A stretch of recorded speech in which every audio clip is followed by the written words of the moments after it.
Start करते हैं। जो हमारी क्वेश्चन सीरीज है ये 30 नंबर की इंपॉर्टेंट क्वेश्चन सीरीज है।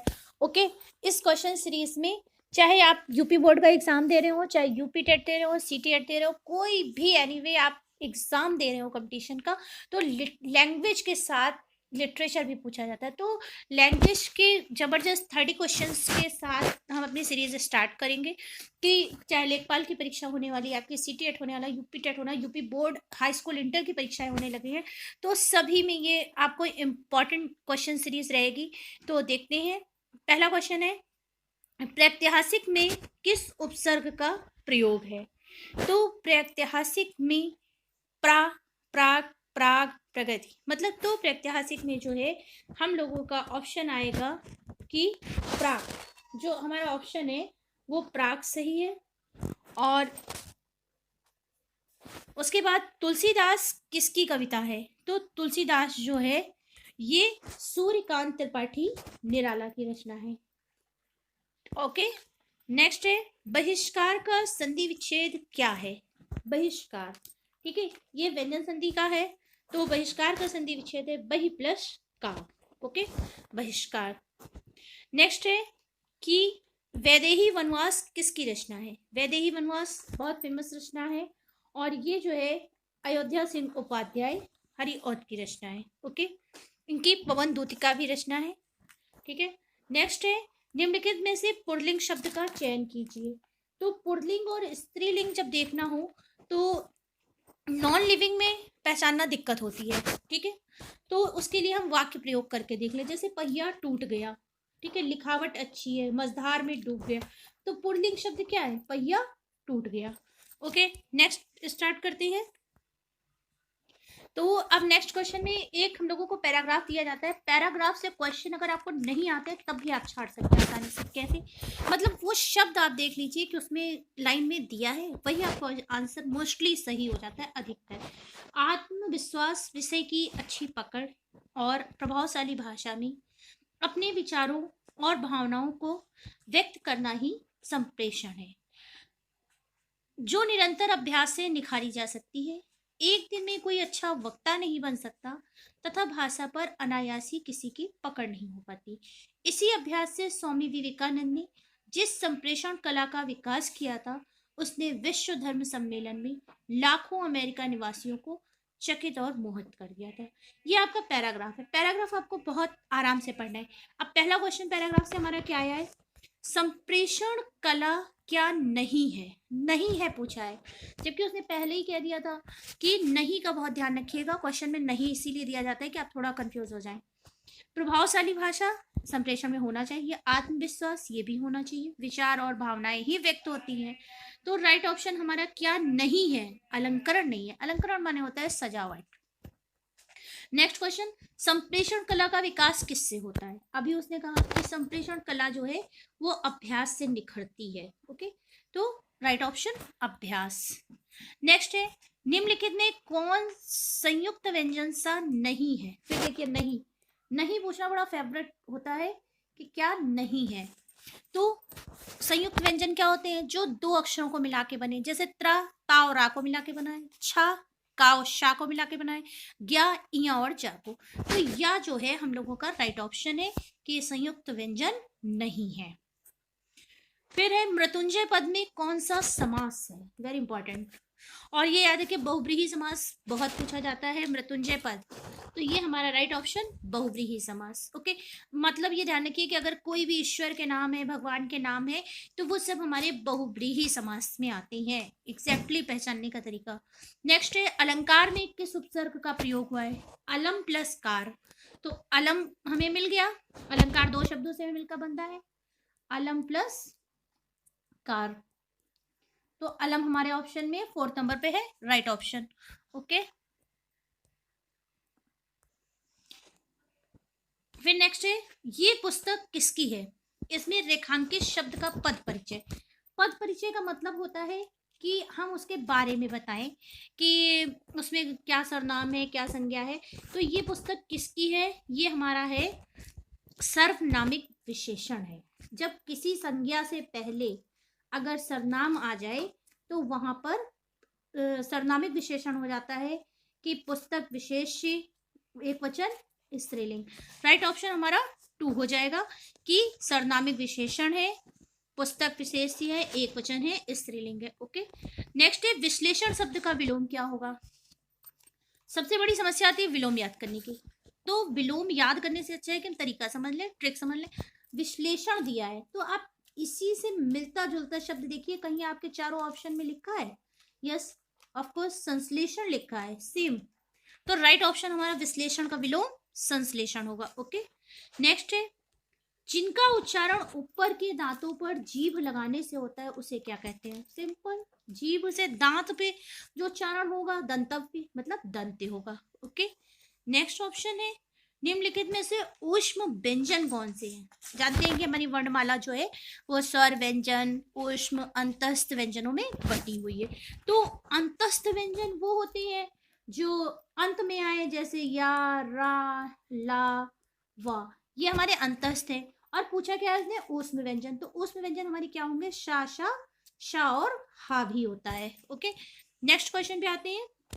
उम्मीद है कि आपको क्वेश्चन सीरीज अच्छी लगी होगी, तो अंत तक वीडियो को देखिएगा और चैनल को लाइक, सब्सक्राइब एंड शेयर जरूर कर दीजिएगा, जिसमें जो हमारे कंपटीशन के बच्चे और बोर्ड एग्जामिनेशन के बच्चे हैं उनको इसका लाभ हो सके। ओके, नेक्स्ट क्वेश्चन है अत्यधिक का विलोम क्या है। वही ट्रिक लगा लेते हैं कि देख लीजिए किसमें ऑप्शन में लिखा है, तो अत्यधिक, अत्यधिक तो होगा ही नहीं, बिल्कुल गलत ऑप्शन है।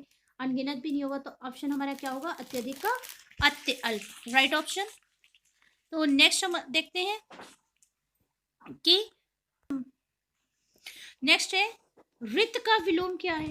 रित, पहले तो हमें रित का मीनिंग पता हो, रित माने होता है सत्य, ठीक है, मतलब रित माने सत्य, तो रित का विलोम क्या होगा, अनृत। अनृत माने होता है झूठ।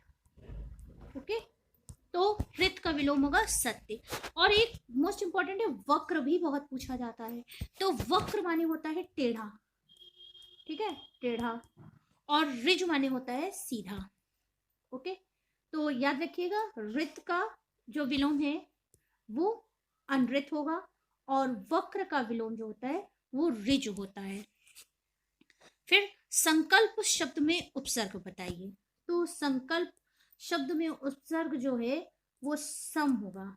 ओके, सम प्लस कल्प ये होगा। ओके, नेक्स्ट आता है मुझसे खड़ा भी हुआ नहीं जाता, मतलब वाक्य पढ़ने से ही आपको पता लग रहा है कि उसमें क्या पूछा है, मुझसे खड़ा नहीं हुआ जाता। इस वाक्य में वाच्य क्या है, ठीक है, इस वाक्य का वाच्य क्या है, तो वाच्य जो है वो अपने भाव व्यक्त कर रहा है, तो बिल्कुल डेफिनेट है, कार्य कोई हो नहीं रहा है, फीलिंग बता रहा है कि मुझसे खड़ा नहीं हुआ जाता, तो भाववाच्य होगा। ओके, नेक्स्ट है तत्सम और तद्भव का कौन सा मेल गलत है, मतलब गलत पूछ लिया है उसने कि गलत है। लुनाई लवणता, लौंग लवंग, आत, ठीक है, आयुष आदेश, तो इसमें जो हम लोगों का रॉन्ग आंसर है वो है लवणता, ठीक है, लुनाई लवणता। ओके, नेक्स्ट ऑप्शन है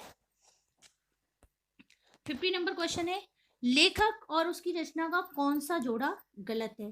पहले ही बता दिया है कि आजकल जो पेपर हो रहे हैं उसमें थोड़ा लिटरेचर पूछा जा रहा है, तो रचनाएं वगैरह पढ़ लीजिएगा। ओके, तो हमारा जो नेक्स्ट क्वेश्चन है तो इसमें है स्कंदगुप्त लक्ष्मी नारायण मिश्रा, तो यही ऑप्शन हमारा गलत हो चुका है। क्यों, क्योंकि जितने भी ऐतिहासिक नाटक हैं ये मोस्टली जयशंकर प्रसाद द्वारा लिखे गए हैं। याद रखिएगा, ध्रुव स्वामी, आजाद गुप्त, समुद्रगुप्त, ये सब जो है जयशंकर प्रसाद द्वारा। तो हमारा ऑप्शन जो गलत है वो फर्स्ट ऑप्शन ही गलत हो गया है, बाकी 4 ऑप्शन सही है। ओके, नेक्स्ट क्वेश्चन है कवि और उसकी रचना का कौन सा जोड़ा सही नहीं है। फिर लिटरेचर का क्वेश्चन है, साहित्य से पूछ लिया है, तो जो इसमें रचना है, थोड़ा सा क्वेश्चन विवादित भी हो गया था, किसी पेपर का है, तो जो रचना है वो जोड़ा सही नहीं है उद्धव शतक, क्योंकि उद्धव शतक जो है ये जगन्नाथ दास रत्नाकर की रचना है, ठीक है, याद रखिएगा रत्नाकर।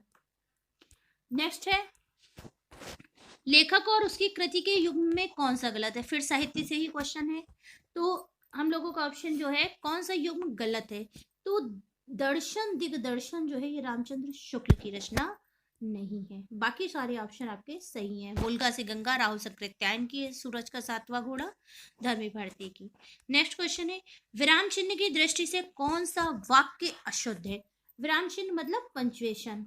ओके, तो सब जगह आपको पंचुएशन दिख रहे हैं, एक ही वाक्य ऐसा है जिसमें हमें पंचुएशन नहीं दिख रहा है, यही ऑप्शन हमारा सही हो जाएगा। ये ट्रिक थी। ओके, कि आप देखिए दूसरे नंबर पे भी सब पंचुएशन है, कॉमा वगैरह लगे हैं, पूर्ण विराम लगा है, इसमें भी योजक चिन्ह लगा है, कॉमा है, सिर्फ यही एक ऑप्शन ऐसा था जिसमें पंचुएशन नहीं थी। एक थी लास्ट में पूर्ण विराम, लेकिन हाँ अब के बाद यहाँ पे कॉमा होना चाहिए था, वो नहीं है। ओके, ये राइट ऑप्शन है हमारा।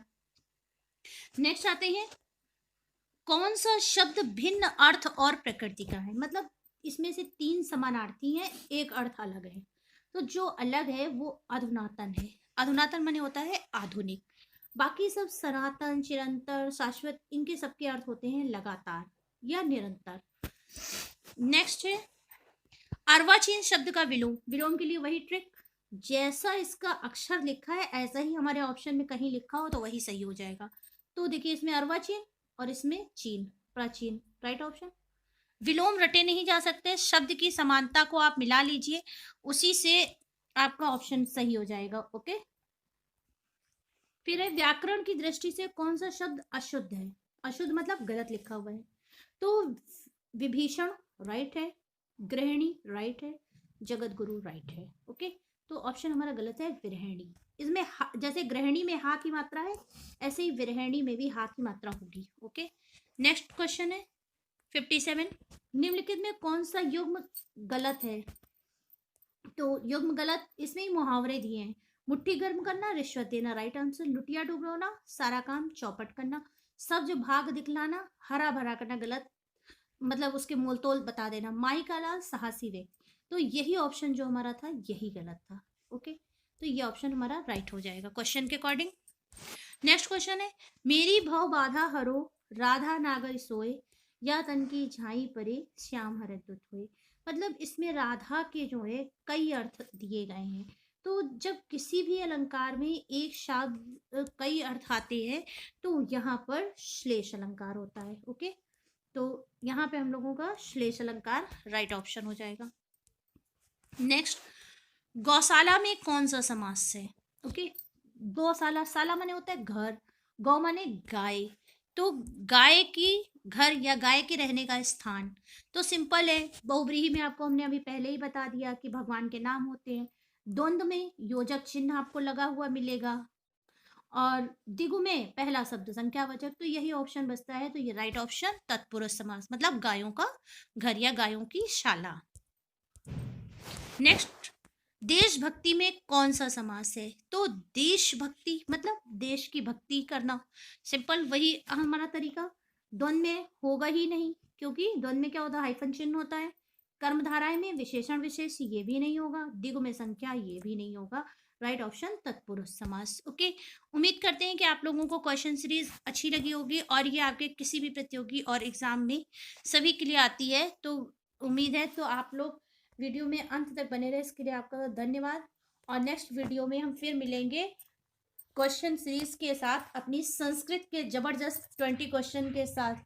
और लाइक सब्सक्राइब जरूर कर दीजिएगा, जिसमें नेक्स्ट वीडियो के एग्जामिनेशन नोटिफिकेशन आपको मिल सके। Goodbye, take care.